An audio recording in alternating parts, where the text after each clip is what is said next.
Вы наверняка слышали новость: в Алматы есть скрытая жемчужина, которая ждет своего открытия. На предгорных лугах Алматы под бескрайним небом мирно пасутся овцы.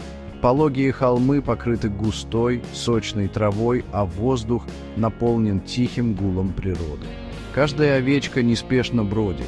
Их белая шерсть красиво контрастирует с ярким пейзажем.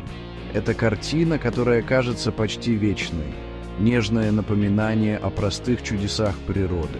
Представьте, как будто вы вдыхаете чистый горный воздух и позволяете безмятежности алматинских лугов успокоить вашу душу.